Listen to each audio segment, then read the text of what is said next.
Showbiz News Rwanda. Ku munsi w'ejo nabwo nakoze inkuru ya Marina Khalifan Govinda, ariko najya ngo tubwire muri comment cyangwa igitekerezo cyawe tubwire ese ubundi Marina koko ntabwo ashobotse cyangwa se koko Khalifan Govinda nawe yakoze amakosa. Ubu mbutazi ko byagenze nibyo tugiye kongera kugaruka muri iki kiganiro, kandi nanone wanareba video yabanje kugira ngo ubone kubyo twakoze ubushize. Turakunda cyane ngende twafurerezi ni Showbiz News Rwanda, kandi uze gukora subscribe kugira azajishikwa umunsi ku munsi n'amakuru tubageza. Nyuma y'uko rero Marina yandagaje Khalifan Govinda yongeye amusaba imbabazi. Umuhanzi rero Ingabire Marina Deborah uzwi nka Marina yavuze ku makimbirane amaze iminsi avugwa hagati ye n'umuraperi Khalifan, avuga ko amusabye imbabazi ariko kandi anamusabira kwiga gushyira agaciro ku bihangano by'abandi. Ibi rero yabivuze mu gihe hari impaka zaturutse ku ndirimbo Wimeriti yakoranye na Khalifan ndetse na JC itavuzweho rumwe n'impande zombi. Mu kiganiro rero n'abanyamakuru Marina yavuze ko Khalifan yikunze cyane ubwo yandikaga ubutumwa amushinja gusohora indirimbo ye bwite Ndakurahiye mu gihe batari banarenze igihe kinini basohoye Wimeriti bakoranye. Khalifan rero yanamushinje ko yananiwe kugaragaza uruhare rwe mu kuyamamaza, ibintu Marina avuga ko bidafite ishingiro. Yagize ati ntekereza ko Khalifan yikunze cyane, ikindi ntabwo yabitekerejeho neza, naye maze kubona ko indirimbo twakoranye iri kugenda neza ku buryo itabangamirwa niyo nashyize hanze, suko nayengamije kuyisenya cyangwa se kuyibangamira. Nubwo rero Marina yemera ko ibyakozwe bishobora kuba byarababaje Khalifan, avuga ko icyemezo yafashe cyari gishingiye ku by'ubucuruzi cyangwa se business, aho buri muhanzi aba afite uburenganzira bwo gushyira hanze igihangano mu gihe cye abona gikwiye. Magambo yagize ati nubwo yabifashe nabi, nge narindi gukora ibyo nkwiye nk'umuhanzi gusa kuko ari inshuti yanjye kandi yubashye urugendo rwanjye, ndamusabye imbabazi ariko ntabwo indirimbo yo nayisiba. Imbabazi zo ndazimusabye kabisa ihangana. Marina yavuze ko yubaha uruhare Khalifan yagize mu rugendo rwe wa muzika, ndetse iyo bakoranye indirimbo ayifata nkaho ari iye bwite. Niyo mpamvu ngo nubwo rero hatariho kumvikana neza, yifuza ko abafana be bumva indirimbo zombi, Ndakurahiye ya Wimeriti ndetse yakoranye na Khalifan ndetse na JC. Agira ati umuvandimwe kuri nge ndabyumva, yatekereje ko wenda nikunze cyane ariko ntabwo ari cyo nari ngamije, nakoze ibyo nasabwaga mu bijyanye na business, n'imbabazi yansabye ndazimusabye kabisa. Uyu mwuka rero mubi hagati y'abahanzi bombi ukomeje kugibwaho impaka ku mbuga nkoranyambaga, aho bamwe bashyigikiye Marina abandi bakavuga ko yakaba yarahaye agaciro indirimbo yakoze mbere yo gushyira hanze iyindi. Ese koko nibyo nawe ushyigikiye Marina Deborah cyangwa se ushyigikiye Khalifan Govinda? Ese kuko urumva Marina Deborah yakabanje gutegereza indirimbo ya Khalifan ikamara nk'amezi 5 mbere yuko nawe asohora iye? Tubwire igitekerezo cyawe kandi amazina yawe witwa nde, uherereye he, udukurikira witwa nde? Igitekerezo cyari cyo cyose kabisa turacyemera kandi turagisubiza 5 kuri 5. Ku rundi ruhande kandi tunihuse cyane, uwo bita Kiiz yashimiye Bruce Melodie kubw'agaciro yamuhaye kandi kubwo kumuha ikaze mu muziki, yamukuye kumenyo cyangwa se yamukijije amenyo y'abasetsi ubundi amwinjiza mu muziki. Ngo nta wundi rero ni Kiiz. Nkuko nabivuze ni irasubiza Moyes guze cyane nka Kiiz, umwe mu basore bamaze igihe bakora indirimbo z'abanzi bibihe bitandukanye. Yatangaje ko kandi yinjiye mu muziki nk'umuhanzi wigenga nyuma y'imyaka 3 iri imbere ari mu batunganya indirimbo z'abahanzi. Nukuvuga ngo nyuma y'imyaka 3 nyine ari gutunganya indirimbo z'abanzi, nawe kuri uyu ngubu yamaze kwinjira mu muziki. Umwifuriza ikaze ndetse kandi utubwire nimba koko kuba umuhanzi bimubereye akajya akora nka Element akaba producer ndetse akaba n'umuhanzi. Yatangaje ko rero ubwo yatangaje ibingibi ubwo yashyiraga hanze indirimbo ye ya mbere yise Wadanje, anafungura chaîne ya YouTube yitiriye izina rye. Iyi ndirimbo rero yayanditse ashingiye ku rugendo rutoroshye yanyuzemo, aho yagiye akomanga ku muryango umwe ndetse agakomanga no kuwundi ariko ntakingurirwe, ndetse agahura n'abahezanguni bagiye batandukanye. Kiiz rero yabwiye abanyamakuru ko indirimbo wa Danje yayikorewe mu buryo bw'amajwi muri studio ya 155 AM ndetse na producer Compressor, aho bahuye ubwo yaragiye gukora ku mushinga wa Bruce Melodie. Ubwo bumvaga beat yakozwe na Compressor, yahise amusaba kuyimuha kugira ngo ayikorereho igitekerezo yari afite. Ati naye nagiye gusura Compressor numva beat yakoze, nari mpugiye kuri projet ya Bruce Melodie, namusabye iriya beat arayinyoherereza, ndagenda nyikoraho ndi muri studio yanjye, kandi yavuze yuko indirimbo yashyizeho ijwi rya mbere ndetse kandi akaba azasohora amashusho ku wa gatanu tariki 30 Gicurasi 2025, akaba indirimbo yakoze we ku giti cye ubwe. Kiiz rero yavuze ko nubwo benshi bamumenye nka producer, we yarasanzwe yiyumvamo ko igihe kizagera akinjira mu muziki nk'umuhanzi, kuko ngo yagiye atangira gukora indirimbo abantu batabyumva, bamwe bakamuca intege kugeza ubwo yahuye na producer, yahuye na Bruce Melodie wamushimiye impano agahita amuha amahirwe.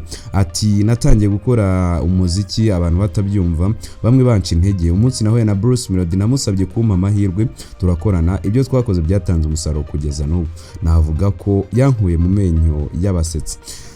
Kiiz rero yanibukije ko bakoranye na Bruce Melodie kuri album ye Colorful Generation, aho yakoze ku ndirimbo zakunzwe cyane, bikaba ari byo byamuhaye icyizere cyo gukomeza urugendo nk'umuhanzi. Uyu musore rero yanatangaje ko yigeze gukorana na Country Records ndetse na label ya 155 AM, ndetse yamugaragaje ko imushaka ariko ntibyigeze bikunda. Ibyo byose byamuhaye imbaraga zo gushinga studio ye bwite yiswe Hybrid, aho avuga ko azakomeza gukorera umuziki. Yagize ati numvaga nshaka gukora umuziki ariko nkumva haracyari igihe, ariko navuze nti reka ntangire, byanabera Compressor amahirwe yo kumenyekana kurushaho. Kiiz rero yavuze ko atari kwigereranya cyangwa gutera ikirenge mu cy'abandi nka producer element, ahubwo ko umuziki abona nk'ubuzima bwe. Ati sinzi igihe bizarangira, ariko njye umuziki ni ubuzima bwanjye. Tugira ikirenge kinjira mu muziki ariko ntitugira ikirenge gisohoka. Amashusho y'indirimbo wa Danje ateganijwe kujya hanze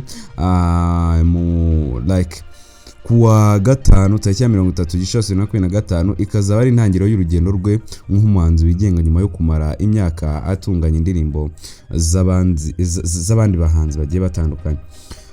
Ku rundi ruhande kandi umuhanzi mpuzamahanga w'icyamamare mu njyana ya Afrobeat King Promise yatanze inkunga y'amafaranga agenewe abana bafashwa na Sheryl Silver Foundation, anabasigira impanuro zishingiye ku rugendo rwe rw'ubuzima, kubwo yavuye mu muryango utifashije akajya ku rwego rwo kuba umwe mu bahanzi bakomeye muri Afurika. Uyu muhanzi ukomoka muri Ghana witabiriye umukino wa bar wabereye muri Beka Arena i Kigali, yasanze abana mu kigo cyabo gerereye Nyamirambo, abashimira uburyo bakomeje gukurikirana impano zabo, anabashishikariza kutazica intege. Ubwo yageraga kuri Sheryl Silver Foundation, abana bamwakiriye baririmba indirimbo ikunzwe cyane yitwa Terminator. Nawe ntiyazuyaje abataramira mu buryo butunguranye, abereka urukundo n'ubufasha bwe. Mu kiganiro yabahaye, King Promise yabanje gushimira Sheryl Silver, umubyinnyi mpuzamahanga ukomoka mu Rwanda, ku gitekerezo cyiza cyo guhuriza hamwe abana bafite impano no kubafasha gukomeza kuziteza imbere. King Promise yatangaje ko yatanze inkunga y'amafaranga nubwo atatangaje umubare agenewe ibikorwa bya Sheryl Silver Foundation n'abana bayifashirizwamo. Yemeje ko azakomeza kugira uruhare mu kubatera inkunga, kuko azi neza uburemere bw'inzitizi umuntu anyuramo mu rugendo rwo kubaka ejo hazaza. Ndabahaye amafaranga nk'inkunga kuri foundation ndetse no ku mishinga yanyu, niba nshoboye kugeraho ndi, namwe murashoboye. King Promise amazina ye nyakuri ni Gregoire Botre Neumann, yavukiye mu murwa mukuru wa Ghana Accra tariki ya 16 Kanama 1995, akurira mu gace ka Nugua mu muryango utari wifashije, aho kubona ibikoresho by'ishuri cyangwa amahirwe yo gukurikira impano ye byari ingume. Ariko kuva akiri muto yakundaga umuziki, yumva abahanzi nka Usher, R. Kelly, Chris Brown hamwe n'abanyagana nka Coco Atwi na Lady Rumba. Ibi byamuhaye imbaraga zo gutangira kwandika no kurimba nubwo nta bushobozi bugaragara yari afite. yakomeje amashuri ye muri Central University College aho yize itumanaho n'imibanire communication studies, ariko nyuma yo kurangiza amasomo yahisemo kwinjira mu muziki nk'umwuga, nubwo atari inzira yoroshye, ntabwo ari inzira yoroshye kuri icyo gihe. Mu 2016 yamenyekanye bwa mbere binyuze mu ndirimbo Thank God yakoranye na Fuse ODGD, akurikizaho kandi n'izindi nyinshi yamugize icyamamare nka Oya, Selfish, CCTV yakoranye na Sarkodie ndetse na Mugez, Tokyo afatanije na Wizkid, Slow Down ndetse Terminator, imwe mu ndirimbo zamufunguriye amarembo mpuzamahanga. Uyu musore rero wakuze afite inzozi zo kuba icyamamare, yageze ku nzozi ze abikesha gukora cyane, kwihangana, kwizera no kubaha abantu bose. Ubu rero abarwa mu banzi bafite izina rikomeye muri Afrika, UK na USA, ndetse akunze no kwitabira ibitaramo bikomeye nka Ghana, Paris, in the Park, UK ndetse na Florence. Ati naravugaga nti kuki ntashobora kubigeraho, hari ahanjye gusa kugira ngo niyizere, gukora cyane, kubaha no kugira intego. Impanuro yasigiye aba bana bo muri Sherry Silver Foundation ndetse nawe zakugira umumaro. Yagize ati nakuranye inzozi zo kuzavamo icyitegererezo, nizeye ko namwe mushobora kugera kure. Mukomeze rero gukurikira inzozi zanyu, ibintu byose birashoboka. Nizeye ko tuzahora ku rubyiniro umunsi umwe tukaririmbana.